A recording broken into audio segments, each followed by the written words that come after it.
এই যে সময় আমরা বসবাস করছি এটি একটা নেশার যুগ। আগে লোকেরা মদের নেশা সম্পর্কে কথা বলতো।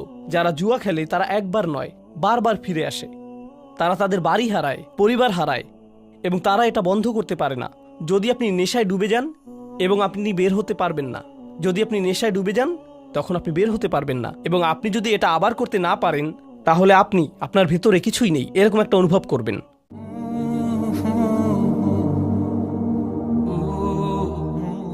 কিছু লোক বা আপনাদের মধ্যে কেউ গেম খেলেন, অনলাইন গেম খেলেন, এবং তারা সবসময় গেমের মধ্যে থাকে, তারা গেমে ডুবে থাকে। কেউ কেউ গাড়ি পছন্দ করে, তারা সবসময় গাড়ি নিয়ে কথা বলে, গাড়ি নিয়ে চিন্তা করে, গাড়ি নিয়ে চিন্তা করে। তাদের ফোনের ওয়ালপেপার গাড়ির ছবি, তারা সবসময় গাড়ির আপডেট দেখেন। এই ব্যক্তিটি গাড়িতে খাউদ হয়ে আছে। খাউদের প্রধান অর্থ হল কিছুতে পুরোপুরি ডুবে থাকা। আধুনিককালে এই শব্দটিকে কোনো কিছুতে আসক্ত হওয়ার জন্য ব্যবহার করা হয়। নেশা, যখন কেউ কিছুতে আসক্ত হয়, এটি খুবই আকর্ষণীয়, কারণ এই বিষয়ে বইও লেখা হয়েছে। আপনি এজ অফ অ্যাডিকশন নামে একটা বই খুঁজে দেখতে পারেন। এই যে সময় আমরা বসবাস করছি এটি একটা নেশার যুগ। আগে লোকেরা মদের নেশা সম্পর্কে কথা বলতো। যারা জুয়া খেলে তারা একবার নয় বারবার ফিরে আসে। তারা তাদের বাড়ি হারায়, পরিবার হারায়, এবং তারা এটা বন্ধ করতে পারে না। মাদক একটি নেশা হতে পারে। বহু লোক ইতিমধ্যে জানতে পারেন যে বিশ্বের নামকরা সামাজিক মিডিয়াগুলো যেমন ফেসবুক, ইনস্টাগ্রাম, এই সংস্থাগুলো প্রথম তৈরিতে তারা বিশ্বের শীর্ষ ক্যাসিনোগুলোতে গিয়েছিল, কারণ তাদের অ্যাপ্লিকেশনগুলোর অ্যালগোরিদম এমনভাবে করা হয়েছে যেটা নিশ্চিত করে যে তাদের ব্যবহারকারীরা অ্যাপে থাকে। তারা চায় না যে আপনি টিকটক অন করেন এবং তা বন্ধ করে দেন। তারা চায় যে আপনি এটা অন করেন, সোয়াইপ করেন, আবার সোয়াইপ করেন, আবার সোয়াইপ করেন, এবং করতেই থাকেন। এই অ্যালগোরিদম বানাতে তাদের মানুষের আচরণ অধ্যয়ন করতে হয়েছিল। তাই তারা ক্যাসিনোতে গিয়েছিল এবং সেখান থেকে সেরা সাইকোলজিস্ট নিয়ে আসে, কারণ ক্যাসিনো শিল্প প্রথমে সাইকোলজিস্ট নিয়োগ দিয়েছিল যাতে লোকেরা স্লট মেশিনে বসে টাকা বের করতে পারে। তাদের উদ্দেশ্য ছিল আমাদেরকে সেখানে কতটুকু সময় ধরে রাখতে পারে, কারণ তারা সেখানে আমাদেরকে যত লম্বা সময় সম্ভব ধরে রাখতে পারবে আমরা আরও বেশি আসক্ত হব। যারা লাস ভেগাসে ক্যাসিনো শিল্পের হিউম্যান বিহেভিয়ার তৈরি করেছিলেন, সেই একই লোকদের সিলিকন ভ্যালিতে নিয়ে আসা হয়েছিল সোশ্যাল মিডিয়ার ইউজার বিহেভিয়ার মডেল তৈরি করতে। কারণ তারা জানে যদি আপনি সবচেয়ে আসক্ত হন তখন তারা আপনার থেকে সবচেয়ে বেশি প্রফিট করতে পারবে। যদি আপনি নেশায় ডুবে যান এবং আপনি বের হতে পারবেন না, যদি আপনি নেশায় ডুবে যান তখন আপনি বের হতে পারবেন না, এবং আপনি যদি এটা আবার করতে না পারেন তাহলে আপনি আপনার ভেতরে কিছুই নেই এরকম একটা অনুভব করবেন। সে মদ পান করে এবং সে মনে করে সে ভালো ফিল করছে, সে চলে যায়। তার 1 ঘন্টা 2 ঘন্টা পর আবার মদ খেতে ইচ্ছা করে, তার আবার একটা চাহিদা তৈরি হয়, আমাকে আরেকটা দিন, আরেকটা দিন। তাদের পেট ব্যথা করতে থাকলেও তারা মদ পান করে যায়। তারা অর্ধেক ঘুমন্ত অবস্থায় থাকলেও মদ পান করে থাকে। তারা ঘুম থেকে উঠে এসেও মদ পান করতে চায়। এটি অনলাইন অন্যান্য নেশা এবং বিনোদনের নেশার ক্ষেত্রেও সত্যি। কিছু লোক চলচ্চিত্রে আসক্ত, নেটফ্লিক্সে কিছু লোক আসক্ত, স্পোর্টসে কিছু লোক আসক্ত। এই নেশা পরবর্তীতে আল্লাহ সত্যের সম্পর্কে কথা বলেছেন। যখন সত্য আসে, কোরআনে যে সত্য সম্পর্কে বলা হয়েছে, আপনাকে এই বাস্তবতার সাথে ডিল করতে হয়, আপনাকে আপনার কাজের জন্য দায়িত্ব গ্রহণ করতে হয়। আমি কিভাবে আমার দিন কাটাচ্ছি তার ব্যাপারে যত্নশীল হতে হয়, কিভাবে আমি আমার রাত কাটাচ্ছি তার ব্যাপারে যত্নশীল হতে হয়। আমার নিজের ব্যাপারে দায়িত্ব আছে, আমার আল্লাহর জন্য দায়িত্ব আছে, আমার নিজের পরিবারের জন্য দায়িত্ব আছে। আমাকে এই সবগুলো ব্যাপারে যত্নশীল হতে হবে। কিন্তু আপনি যদি এই সত্যকে গ্রহণ করতে না চান এবং আপনি বাস্তবতা থেকে পালিয়ে বেড়াতে চান, আপনি নিজেকে হারিয়ে ফেলেন এবং কোনো একটি বিষয়ে আসক্ত হয়ে যান, এবং এভাবে আপনি আসক্তিতে ডুবে যান। আপনি জানেন কিছু মানুষ কি করে? কোনো একটি গ্যাদারিংয়ে কিছু শুনলে, মনে করেন 8 জন মানুষের একটি সমাবেশ, ফ্যামিলি গেট টুগেদার, তারা সেখানে বসে কথা বলছে এবং সেখানে কোনো একজন আল্লাহর দ্বীনের ব্যাপারে কথা তুলল, সে দ্রুত সেই বিষয়টি পরিবর্তন করে ফেলবে এবং সে চাইবে একটি অন্য বিষয়ে কথা বলতে, কারণ সে জানে সে কোন বিষয়ে কথা বলতে চাইবে। ওহ না না না, জানো ইউএফসি ফাইটে কি হয়েছে, এই খেলাটিতে কি হয়েছে, এই ছবিটিতে কি হয়েছে, ও আল্লাহ সেগুলো কত ভালো ছিল, এবং আমি এভাবে কথা বলতে থাকি, কথা বলতে থাকি, কথা বলতে থাকি। তারা যদি দিন সম্পর্কে কথা বলে তবে তারা দিনকে একটা মজার ছলে কথা বলে, এই বিষয়ে কথা বলাটা একটু ফান। তখন আল্লাহ বলেন, হাত্তা ইয়াহুদু ফি হাদিসিন গাইরিহি, তাদের সাথে ততক্ষণ কথা বললেন না যতক্ষণ পর্যন্ত তার অন্য বিষয়ে ডুবে না যায়, যতক্ষণ পর্যন্ত তারা অন্য বিষয়ে ডুবে না যায়। এখন আমার আপনার নিজেদেরকে জিজ্ঞাসা করা উচিত, এটা মানুষের সম্পর্কে সমালোচনা নয়, এটা আমি এবং আপনি আমাদের সম্পর্কে যা ভাবি তাই। আমি প্রতিদিন যে বিষয়ে ডুবে থাকি এর কি কোনো উদ্দেশ্য আছে, নাকি আমরা আসলে শুধু এদিক ওদিক ঘুরে বেড়াচ্ছি? এই প্রশ্নটি আমি আমাকে জিজ্ঞেস করতে চাই। বিচার দিবসে আল্লাহ বলবেন, বিচার দিবস সম্পর্কে আল্লাহ বললেন, ইয়াউমা ইদিল্লিল মুকাজ্জিবিন আল্লাযীনা হুম ফি খাউদিন ইয়ালআবুন। তারা বিভিন্ন বিষয়ে ডুবে আছে এবং সেই বিষয়ে এদিক ওদিক ঘুরে বেড়াচ্ছে। তারা শুধুই ঘুরে বেড়াচ্ছে। এবং প্রতিবার যখন কোরআন তাদেরকে ডাকে, সত্য তাদেরকে ডাকে, সব কিছু দায়িত্ববোধ। কারণ বিচার দিবস মানেই দায়িত্ববোধ, তাই নয় কি? বিচার দিবস হচ্ছে একটি কোর্ট, এবং এই কোর্টে কি হয়? বিচারক বলেন, আপনি যা করছেন তার জন্য আপনিই দায়ী। আপনাকে কোর্টে নিজেকে উপস্থাপন করতে হয়, এবং যারা জানে যে তাদের সামনে একটি বিচারের দিন আসছে, তাদের জন্য একটি বিচার অপেক্ষা করছে, তারা সেই বিচার দিনের জন্য প্রস্তুতি গ্রহণ করে। এটাই এই জীবনে হয়, এটাই বিচার দিবসের জন্য সাধারণ যুক্তি। কিন্তু যেই ব্যক্তি সেই ট্রায়ালের জন্য প্রস্তুত নয়, তারা শুধু খেলে বেড়াচ্ছে, তারা গেমে আসক্ত, তাহলে তারা সেই বিচার দিনে খুবই বিপদে পড়বে। এবং কেউ কেউ বলে, এই এই বিচার দিবস আগামীকাল, বিচার দিবস আগামী সপ্তাহে, তাড়াতাড়ি এই দিনের জন্য প্রস্তুতি গ্রহণ করো।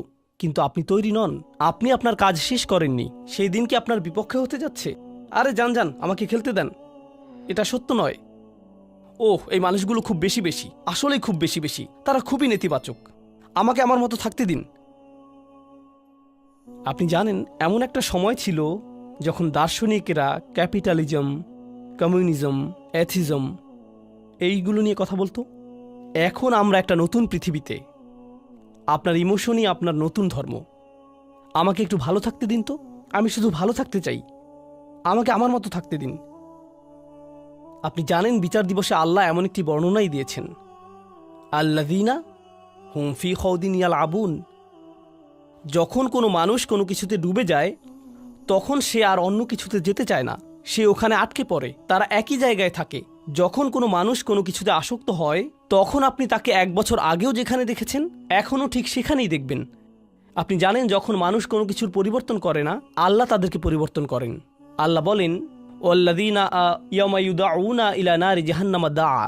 তখন আল্লাহ তাদেরকে জাহান্নামের আগুনের দিকে ঠেলে দেন। তাদেরকে ঠেলে দেওয়া হয় কারণ তারা নিজেরা নড়ে না, তারা যেতে চায় না। হাযিহিন নারুল্লাতী কুনতুম বিহা তুকাযযিবুন। এই হচ্ছে জাহান্নাম, যাকে তোমরা মিথ্যা বলতে। আফাসিহরুম হাযা। যদি আমি বলি এটা কি জাদু, আও আনতুম লা তুবসিরুন, তুমি কি দেখছো না? কারণ আমি কোনো আগুন দেখতে পাচ্ছি না। হে আস্তাগফিরুল্লাহ বলো, এগুলো করো না। আমাদেরকে আল্লাহকে ভয় করা উচিত, আমাদের বিচার দিবসকে ভয় করা উচিত। ও হ্যাঁ, আমার আগুন ভয় করা উচিত, কিন্তু আমি তো কোনো ধোঁয়া দেখতে পাচ্ছি না, আমি তো তাপমাত্রা বাড়তে দেখছি না। আল্লাহ বলেন, এটা মিথ্যা। যখন বিচার দিবস আসবে, আও আনতুম লা তুবসিরুন, তুমি এটা দেখবে না। ইসলাউহা ফাসবিরু আলা তাসবিরু সাওয়াউন আলাইকুম ইন্নামা তুজজাউনা মা কুনতুম তা'মালুন। এখন যাও এর ভিতর এবং এটা উপভোগ করো। তুমি এটা সহ্য করতে পারো বা না পারো, এটা কোনো ব্যাপারই না, এটার এখন কোনো মূল্যই নেই। আমি এখন এই খুতবাটিকে ছোট করে আনতে চাই। অন্যদিকে এই মানুষের বিপরীত দিকে কিছু মানুষ থাকবে, যারা বিচারের দিনে কোনো ধরনের বিপদে পড়বে না। আল্লাহ বলেন, ইন্নামাল মুত্তাকিনা ফি জান্নাতিন ওয়া নাঈম। যে মানুষের তাকওয়া ছিল, তারা জান্নাতে যাবে এবং সেখানে আরাম করবে। আয়াতের পরবর্তী অংশটি হচ্ছে জান্নাতের বর্ণনা। এটা নিয়ে হয়তো পরবর্তীতে কখনো কথা বলবো, কিন্তু আমি চাই আপনারা এই বিষয়টি নিয়ে চিন্তা করুন। মুত্তাকিন বলতে আসলেই কি বোঝায়? মুত্তাকিন শব্দটা আমরা সবসময় শুনে থাকি, আমাদের তাকওয়া থাকা উচিত, আমাদের তাকওয়া থাকা উচিত। তো তাকওয়া শব্দটি এসেছে ওয়াকায়া শব্দ থেকে। আপনার জানা উচিত, ওয়াকা মানে হচ্ছে প্রতিরোধ করা। এখান থেকে যে শব্দটি এসেছে, আমরা দোয়াতে এই কথাটা বলে থাকি, ওয়াকিনা আযাবান নার। তাকওয়া একই শব্দ। ওয়াকিনা আযাবান নার মানে হচ্ছে আমাদেরকে বিচার দিবসের শাস্তি থেকে রক্ষা করুন। আল্লাহ বলেন, কু আনফুসাকুম ওয়া আহলিকুম নার। তোমাকে এবং তোমার পরিবারকে জাহান্নামের আগুন থেকে রক্ষা করো। ইত্তাকা বা মুত্তাকি হচ্ছে সে যে নিজেকে রক্ষা করে।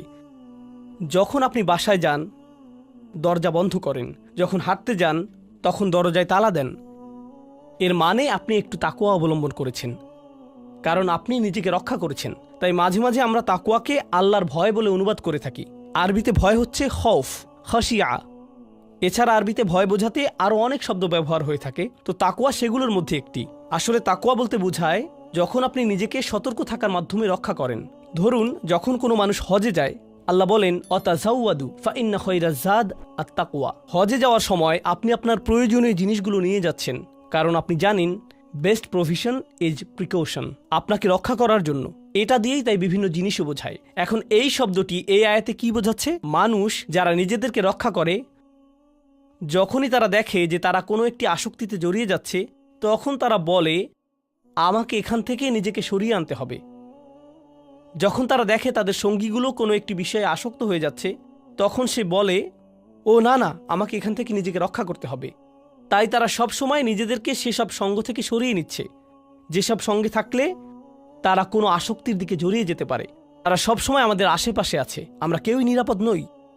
মুত্তাকিন শব্দটি ব্যবহার করার মাধ্যমে এমন মানুষকে বোঝায় যে সব সময় সতর্ক। তারা কখনোই বিশ্রাম নেয় না, তারা সব সময় একটা প্রতিরক্ষা বলয়ের মধ্যে থাকে। তারা জানে যদি তারা এভাবে না থাকে তাহলে স্লিপ করতে পারে। ইন্নাল মুত্তাকিনা ফি জান্নাতিন ওয়া নাঈম।